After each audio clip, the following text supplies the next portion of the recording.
Dans le prochain épisode d'Ici tout commence. Tandis que Suleiman a un comportement inquiétant, Clotilde apprend une mauvaise nouvelle. En parallèle, Célia prend des initiatives au AA. Attention, les paragraphes qui suivent contiennent des spoilers sur l'épisode d'Ici tout commence diffusé demain soir sur TF1. Si vous ne voulez rien savoir, ne lisez pas ce qui suit. Vendredi 28 janvier dans Ici tout commence. Suleiman a un comportement inquiétant. Suleiman s'est levé tôt pour travailler au potager. Épaté, Antoine se réjouit de le voir prendre sa mission au sérieux. Tandis qu'il reconnaît avoir été un peu dur avec lui dernièrement, Rose lui signale que ce n'est pas à elle qu'il doit dire ces choses-là puis l'enjoint à encourager son fils car il a besoin de savoir que son père a confiance en lui. Antoine retrouve alors Suleiman et lui présente ses excuses pour avoir été si sévère avec lui. Le proviseur en profite également pour lui dire qu'il est fier de lui et expliquer qu'il se fait du souci. Toutefois, cela lui fait plaisir de le voir aussi motivé et investi dans ce nouveau projet. Plus tard, Deva fait découvrir quelques épices à Suleiman. Lorsqu'elle lui fait sentir une feuille de bois d'Inde, il change de visage comme s'il avait une absence.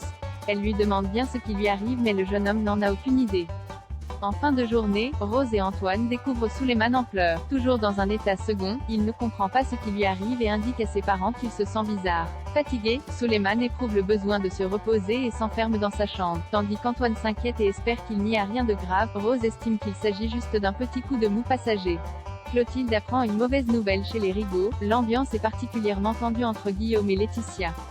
En effet, cette dernière est certaine que Clotilde le manipule avec cette histoire de bébé mais Guillaume est convaincu du contraire. Pendant ce temps, Clotilde fait une prise de sang pour confirmer sa grossesse.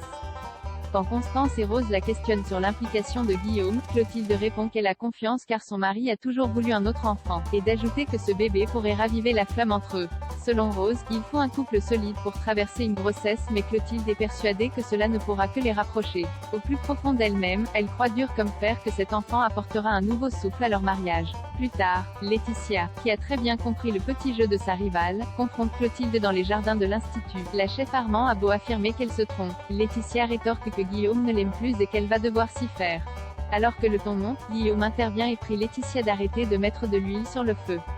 Vexée, elle rebrousse chemin. Non loin de là, Charlène apprend à Martha qu'un sondage circule à l'Institut pour déterminer si Guillaume choisira Clotilde ou Laetitia. En découvrant cette blague de mauvais goût, Kelly s'en prend ouvertement à Charlène qu'elle juge responsable. Au courant lui aussi qu'un sondage circule, Antoine prévient Guillaume. Bien qu'il se sente responsable de la situation, Guillaume lui confie qu'il est fou amoureux de Laetitia mais qu'il pense cependant se remettre avec Clotilde pour élever leur enfant. Finalement, Guillaume reconnaît qu'il a pris sa décision mais qu'il avait beaucoup de mal à se l'avouer. De son côté, Kelly rapporte à Laetitia et à Salomé qu'un sondage a été lancé à l'Institut.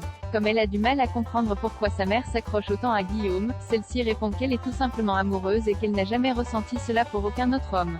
Laetitia refuse donc que cette histoire se termine car imaginer une vie sans Guillaume lui ferait beaucoup trop de mal. En fin de journée, Constance révèle à Clotilde que son test de grossesse était un faux positif. Elle n'est donc pas enceinte. Ébranlée, la chef Armand rentre chez elle avec l'intention de tout dire à son mari. Au moment où il déclare vouloir revenir à la maison pour élever leur enfant ensemble, Clotilde se ravise, et quand il précise qu'il aimerait qu'il se donne une seconde chance si elle en a toujours envie, Clotilde répond d'un grand oui avant de le prendre dans ses bras. Célia prend des initiatives au double. Célia raconte à Greg et Elliot que son stage à Lille a été une révélation.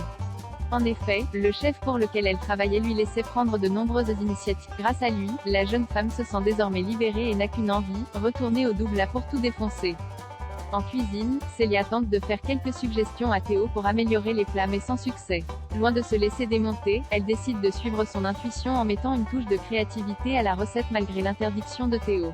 Une initiative qui ne plaît pas du tout à son chef de brigade qui la recadre sèchement avant d'exiger qu'elle s'en tienne aux consignes. Plus tard, Théo envoie un message à Elliot et Mehdi pour les prévenir d'un changement de dernière minute pour le service du lendemain. N'ayant pas reçu le message, Théo lui apprend qu'elle ne sera pas en cuisine mais en salle. En effet, le fils Tessier n'a aucune envie qu'elle le saoule avec son stage à Lille et qu'elle n'en fasse qu'à sa tête. Alors qu'elle lui signale qu'il pourrait lui parler autrement, Théo prétexte avoir un rendez-vous pour mettre fin à la conversation.